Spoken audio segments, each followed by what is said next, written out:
Savais-tu que Samuel L. Jackson a failli ne jamais revenir à partir d'Iron Man 2 ? Au milieu de la production, il y a eu un gros problème avec son contrat, ce qui veut dire en gros que Marvel ne voulait pas le payer plus, et ce n'est que vers la fin du tournage qu'ils se sont mis d'accord pour 9 films. Cette discussion fut rajoutée par Jon Favreau au dernier moment pour véritablement valider son personnage dans le futur du MCU, car jusque-là il n'avait fait des apparitions que dans les post-crédits. Iron Man 2 est la première suite du MCU et reste pour moi le meilleur film Iron Man, car il réussit à faire encore mieux que le 1 sur tous les plans. Comme toujours, revoyons le film ensemble, car il commence directement là où le premier avait commencé, avec la déclaration de Stark au monde entier. J'attendais beaucoup de ce deuxième car c'était enfin un film où le super-héros n'a pas d'identité cachée, et je me demandais ce qu'ils allaient en faire. On présente directement le méchant de notre histoire, qui sera le miroir négatif du héros.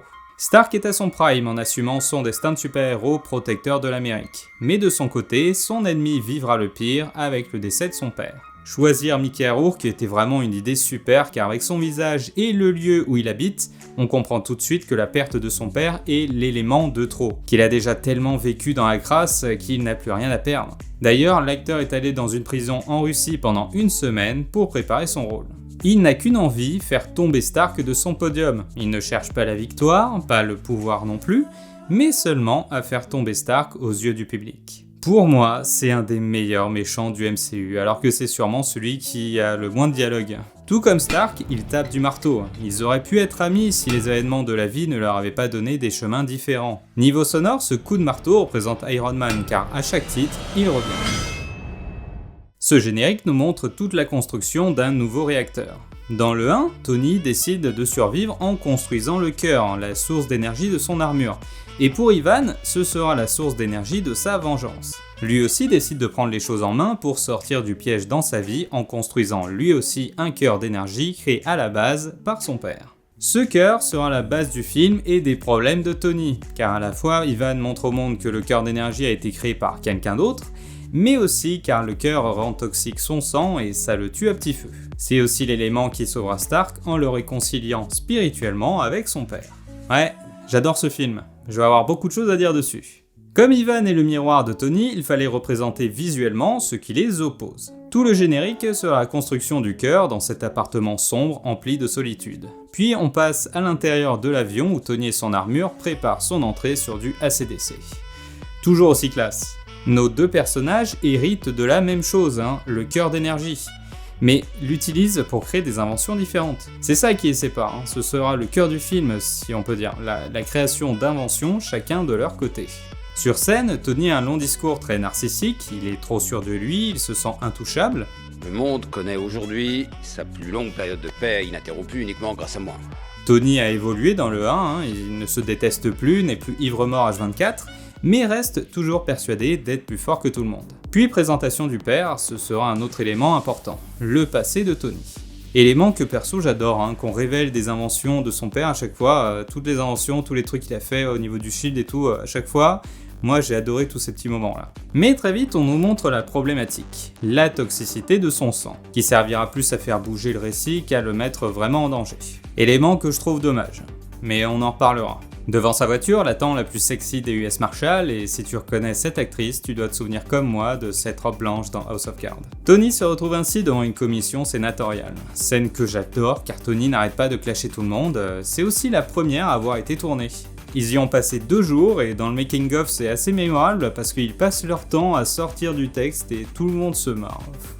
En fait, sur les tournages, le premier jour est en général le moins productif. Il faut trouver le rythme de travail et il y a la pression des semaines de prépa qui redescend. Dans ce début de film, on insiste sur l'arrogance de Tony et j'adore tous les dialogues qu'il a avec Hammer. Il y a toujours du clash dans l'air. Hammer et Ivan sont vraiment les 2 gros points positifs de ce film.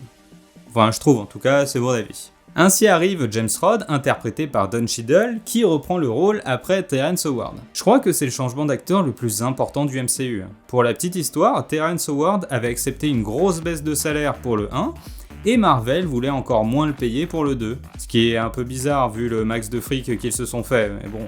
Perso, j'aime bien les 2 acteurs, alors ça me dérange pas. À moins que t'aies une préférence, mais je vois pas trop la différence. Quoi qu'il arrive, Tony reste le plus cool en hackant tous les écrans qui l'entourent, et je tiens à signaler que même 15 ans plus tard, je veux le même téléphone. Je le veux. Dans ce début de film, on insiste beaucoup sur l'arrogance de Tony car il n'a aucune idée de ce qui se trame à l'autre bout du monde. J'ai réussi à privatiser la paix mondiale. On retourne également dans son entre de travail qui a évolué. Ah, ça me vend du rêve, hein. Un environnement de travail pareil, au-delà de la baraque, avoue que toi aussi tu veux des hologrammes pour faire des paniers. Je crois que c'est un des trucs qu'on a tous retenus en fait. Ainsi, il nomme Potts comme PDG de Stark Industries, et on nous présente Natasha qui humilie bien comme il faut Happy. C'est pas vrai! Natasha, c'est la première apparition d'un autre personnage des Avengers dans un film solo. Alors oui, il y avait Tony dans Incroyable Hulk, mais déjà c'était une scène post-crédit, et dans l'histoire, Iron Man 2 se passe avant l'Incroyable Hulk. Donc j'ai raison. Elle n'a pas de réelle importance, alors c'est logique qu'elle soit là, sa présence est cool, et on en reparlera. Je crois qu'elle pourrait aussi se révéler très gourmande lors d'un procès pour harcèlement sexuel. Il faut si une vous nouvelle l'envisagez assistante. sans- Ah non mais j'adore Potts, c'est toutes ces petites piques très terre à terre, surtout quand tu sais que c'est sa future femme. Moi ça me fait rire. Apparition d'Elon Musk aussi à Monaco. C'était avant qu'il parte en couille. Il apparaît car le perso de Tony a beaucoup été inspiré par Musk au moment du premier film. Et il y a un truc qui est vraiment fou en plus. Tu as Potts qui s'arrachera les cheveux sans arrêt pour rattraper les conneries de Tony car il représente l'entreprise, tu vois, mais il la représente beaucoup trop. Ce qui fait qu'au niveau de la bourse, chacune de ses actions va avoir une incidence importante, tu vois. Et dans le réel, c'est tout à fait vrai avec Tesla et Elon Musk. Il est tellement représentatif de Tesla que si jamais il lui arrive quelque chose, eh bien les actions vont totalement s'effondrer. C'est pour ça que les gardes du corps qui entourent toujours Elon Musk sont payés par Tesla, car ce serait beaucoup trop dangereux en fait en termes de coûts qu'il lui arrive quelque chose. Non mais voilà, je voulais en parler parce que je trouve ça quand même fou comme la réalité a rattrapé la fiction des années plus tard. Passons à Justin Hammer qui est pour moi un autre grand point positif. J'adore cet acteur, hein. Il a fait énormément de choses comme la ligne verte il y a longtemps. Il adore jouer les méchants qui sont toujours habillés super classe. Bon, pas dans la ligne verte du coup, mais dans les autres oui. Ici, son perso se fait ridiculiser sans arrêt et ils ont vraiment bien fait de prendre cet acteur, hein. Son perso, c'est totalement Tony version Temu. Ah, je l'adore. En plus, à la base, ah oui, anecdote, dans le premier film, il comptait prendre 7 acteurs pour jouer Tony Stark. Je préfère Robert Downey Jr. moi aussi. Ouais. Passons maintenant à ce plan miroir qui n'en est pas un car ce sont 2 acteurs. Il n'y a pas de miroir. C'est une des techniques de cinéma pas suffisamment connues et j'ai fait une vidéo complète sur le sujet. Fidèle à lui-même, Tony préfère profiter de la vie que d'affronter ses problèmes de santé et se lance comme participant au Grand Prix F1 de Monaco. Ainsi arrive Ivan pour le premier affrontement qui découpe la voiture au ralenti. Oh là là là là là là. Faut dire les choses, hein, ce plan est bougrement classe. Je trouve que ça reste le plus classe et le plus cool des méchants de la trilogie Iron Man. Même un des meilleurs du MCU en fait. Ce plan où il agite les bras est trop cool, hein. Ce premier combat est rapide et le méchant échoue. Mais je l'adore car dans tous les cas, il aurait gagné. Le but était de faire peur à Stark et de montrer au monde qu'il y avait des menaces à la hauteur d'Iron Man. Et ça a marché. Il gagne avec intelligence. Je te disais au début que les 2 personnages sont des miroirs et ça se voit aussi au niveau des dialogues. Tony commence en voulant le rabaisser, en lui expliquant 2 erreurs qu'il a commises. Les cycles par seconde un peu courts. Et t'aurais pu doubler les rotations. C'est pas parfait. C'est une copie passable. Mais il sait pas qu'il est en face de lui, le Tony. Tout comme Hammer, il fait la grande erreur de le sous-estimer car là, il va se prendre un clash monumental. Il est venu au monde dans une famille de voleurs et de bouchers. Si on fait saigner Dieu le Père, le peuple arrêtera de croire en lui avant que tu sortes palladium dans la poitrine. Mort douloureuse. Il le détruit direct au cœur en lui expliquant 2 de ses plus grands secrets. Premièrement, que Tony essaye de racheter son nom car il a toujours été associé à la vente d'armes. Deuxièmement, qu'il est au courant pour le palladium qui a envahi son corps. Et franchement, c'est à noter, c'est le seul méchant qui a réussi à casser en 2 Tony qui n'aura aucune pirouette à faire en retour. En 2 phrases, le mec, il t'a détruit Tony Stark. C'est magnifique. Surtout que c'est ses premières lignes de dialogue, hein. Le mec, il a rien dit jusque-là. Sylvain a mis 1 heure pour détruire Pierre. Ivan, lui, n'a besoin que de 2 phrases.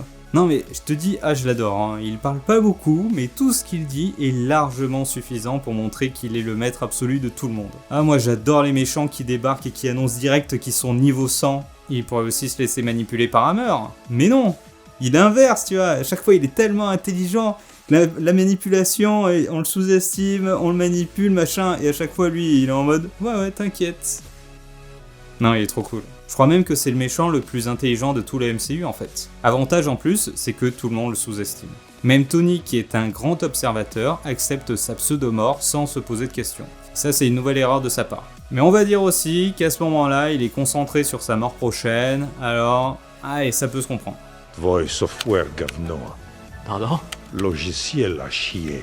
Ah, Ça, c'est à chaque fois que j'arrive dans une entreprise et que je teste ce qu'ils utilisent. Ils vendent à mort l'avènement de l'IA partout, alors que la grande majorité des entreprises utilisent des logiciels créés en 95. Et c'est véridique. J'ai vu énormément d'entreprises qui utilisent encore des logiciels créés en 95. Pour Tony, face au destin funeste qui arrive, il a deux choix. Celui d'être réfléchi, ou tout simplement de se bourrer la gueule, ce qui amène à une des meilleures scènes. Pour l'anecdote, le film est dédié à DJ IM, qui joue le DJ ici, car quelques mois après le tournage, il est mort à seulement 36 ans. Le combat avec Rod se fait en musique, et c'est plutôt cool, et ça se finit par un nouvel échec pour Tony. Avec son repli sur soi et son ego, il a réussi à éloigner toutes les personnes qui l'entouraient. Là arrive le plan Donuts aussi, j'adore, c'est avec ce plan qu'on arrive au meilleur du film. Au-delà du donut et de la blague, on peut dire que visuellement, Tony est replié sur lui-même en proie à une grande crise existentielle. Et il n'y a que Nick Fury qui soit capable de le faire sortir de là. Et franchement, cette scène, en sachant qu'elle n'était pas prévue à la base, je trouve qu'elle rajoute vraiment un grand plus, parce que ça a fait un peu une coupure au milieu du film, avec l'apparition de Nick Fury, et elle est vraiment très utile, je trouve. Stark va devoir se concentrer uniquement sur son problème en fouillant dans son passé familial, et le Shield lui file une sorte de médoc qui limite les symptômes. Ça, c'est un des trucs trop vite expédiés. En fait, depuis le début, le Palladium le stresse car ça joue comme un compte à rebours. Mais hormis les glyphes sur son corps, je vois pas trop quels symptômes désagréables il a. Il a pas une diarrhée explosive, n'est pas fatigué, rien ne l'empêche de bosser ou de bouger. Niveau scénar, c'est juste là pour être une pseudo mise en danger du perso, mais on ne fait pas vraiment évoluer ça. Très vite, il trouve la solution, et puis voilà. J'aurais aimé que cet élément soit poussé plus loin. Dans cet épisode, tout tourne autour du cœur de Tony qui est également en train de le tuer. C'est très métaphorique car c'est également l'amour de son père retrouvé qui le sauvera. Il devra chercher dans son passé pour trouver la solution, et cette scène est belle je trouve. Elle est si touchante. Tellement que la fille qui était à côté de moi la première fois que je l'ai vue, s'est littéralement mise à pleurer. Mais vraiment à fond, hein. Moi j'étais en mode... Bah alors, qu'est-ce qu'il y a ? Mais c'est là que tu vois que, quoi que certains en disent, ça reste du cinéma. C'est un genre de cinéma d'accord, américain de super-héros, mais le cinéma est là pour nous faire vivre une aventure et ressentir des émotions. Et si elle s'est mise à pleurer, je considère donc que le contrat est rempli. C'est un film de cinéma et chacun aura une perception différente. C'est aussi ça la beauté des films. Pour Tony, au-delà de se réconcilier avec son père à retardement, c'est aussi comprendre que malgré toutes ses réussites professionnelles, toute son aura de génie, eh bien le mieux qu'il ait fait dans sa vie en fait, c'est son fils. Je suis limité par les technologies de mon temps. Ma plus belle création, c'est toi. Ça résonne en lui à ce moment-là car Tony est maintenant seul, entouré de ses inventions, et il devra se faire pardonner de ses amis s'il ne veut pas finir seul. J'ai perdu mes 2 enfants dans le divorce. Arrive aussi une nouvelle scène que j'adore, la présentation des armes d'Hammer. je vais vous dire un truc. La taille compte après tout. Ceux qui disent le contraire vous mentent. C'est pas faux. En plus, cette scène n'était pas prévue, ils ont tourné dans une vraie base militaire et ils ont écrit toute la scène le soir d'avant. De base, Hammer devait juste venir et dire qu'ils allaient modifier l'armure, mais ils ont ajouté toute la séquence description des armes qui passe super bien. Et ce sont de vraies armes qu'on voit à l'écran, empruntées à la base du coup. Franchement, j'aurais aimé une version longue de cette scène, voire même une version longue tout court du film. Il y avait de la matière. Tu prends le plan Donuts, moi je t'aurais casé une scène juste avant où t'as Tony habillé en Iron Man dans la rue qui attend sa commande. Ça aurait été marrant. Je pense que 20 minutes de plus, ça aurait pas été de trop. Dans le making of, t'as Jon Favreau qui dit qu'au montage, tous les jours, il y a un mec qui débarque pour dire « Ouais, coupe ça, et puis ça aussi ». Et tu sens un peu dans sa voix qu'il y a du seum. Mais bon, il dit aussi, ouais, c'est l'industrie, il faut que le film y fasse 2 heures. Ainsi, Tony se lance à créer chez lui un accélérateur de particules. Faut oublier le côté réaliste là, ça reste quoi qu'on en dise, vraiment la création la plus cool du MCU. En fait, je pense qu'ils ont écouté le public, car la création de l'armure dans le 1, c'est ce qu'on retenait. Et là, dans le 2, ils ont voulu faire pareil en encore plus gros. Et moi, c'est ce que j'ai retenu de ce film, c'était la création du nouveau cœur, elle était vraiment trop classe. De son côté, le méchant crée lui aussi une version avancée de son arme. Il y a beaucoup de créations, hein. C'est aussi cet aspect, je trouve, qu'on a perdu, qu'on ne retrouve pas dans les autres films du MCU. Ce côté je crée, je fabrique. C'est pour ça que j'ai toujours milité pour un Iron Man 4. Et je crois que c'est un peu mort là. Et Hammer fait la pire erreur de sa vie en le mettant au pied du mur. Tony et Hammer ont tous les deux fait l'erreur de le sous-estimer, car même lorsqu'il est arrêté, Tony lui dévoile les petites erreurs de son arme, qu'il pourra améliorer après. Ainsi nous arrivons à la présentation des drones et à la dernière partie de ce film. Hammer arrive en dansant sur scène, hein, c'est un des trucs de cet acteur, il a toujours un moment où il danse. Tom Cruise sait courir, Brad Pitt sait manger, et lui sait danser.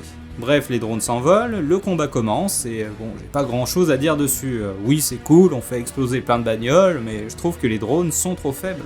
Un coup de blast, et ils sont HS. T'as pas l'impression que Tony est en danger. Notons quand même que War Machine est cool, et son ajout est bienvenu. De ce premier combat, ce que l'on retient, c'est le one-shot avec le laser. En fait, c'est sur cet élément que tu te rends compte que les drones sont trop faibles. Ils sont tellement faibles que ça en devient pour eux un jeu de qui a les meilleures armes pour se battre. Pour l'anecdote, Justin Hammer dans le comics c'est celui qui fournit les armes aux méchants. Et c'est un peu la compagnie Acme. Tout comme l'ex-femme. Alors j'adore la référence, hein, y a pas de souci, moi ça me tue, mais ça casse toute la dangerosité. Bon, point positif, c'est que Ivan a une armure vraiment cool et vraiment dangereuse. Point négatif, le combat est beaucoup trop rapide. En fait, avec les drones, c'est trop long car ils sont nombreux. Certes, hein, mais trop simple à dégommer. Puis arrive le boss final et ça se finit en 2 minutes. Mais vraiment, hein, tu as le boss final qui est tué en 2 minutes. J'ai compté. À côté, on assiste au premier talent de Natasha au combat. Alors j'ai toujours aimé sa manière de se battre et les chorégraphies qu'ils ont données au personnage. Elle est super cool avec des mouvements vraiment cool comme celui-là et même si Happy réussit à neutraliser le garde, ben il se fait encore humilier. Pour Tony et Rod, on retiendra surtout l'échec de l'ex-femme ainsi que le super laser, qu'on ne reverra plus ensuite. Et ça c'est dommage parce que Thanos... Malgré tout, Ivan gagne, je trouve. On n'en parle pas, mais il y a une mise en danger d'énormément de civils. C'est bien plus impressionnant qu'à Monaco, et on n'en parle pas, alors que la finalité reste la même. Bon, aussi maintenant, ils ont War Machine, alors, allez, vas-y, ça aide. Surtout qu'ensuite, il y a le Shield qui a dû pousser pour que les problèmes de Stark s'arrêtent. Donc, on va dire, allez, ok. Ainsi se finit ce deuxième film avec un bon vieil ACDC des familles. Ah là là, que c'était beau cette époque où Tony levait les 2 doigts en l'air. Ouais, je suis nostalgique un peu. La belle époque du MCU qui se terminait aussi par des scènes post-crédits mais qui hypaient à fond. Parce que là, ça nous teasait le marteau de Thor. Non, franchement, j'adore ce film. C'est ce qu'ils ont fait de mieux et Jon Favreau devrait rempiler pour un nouveau film. Franchement, n'importe lequel du MCU, il devrait en faire un parce que c'est franchement un bon réal. Et toi, t'en as pensé quoi ? C'est le meilleur film Iron Man ? Ou pas ? La prochaine fois, on parlera d'abdos et de pecs bien veineux des techos qui vont à la salle. Us !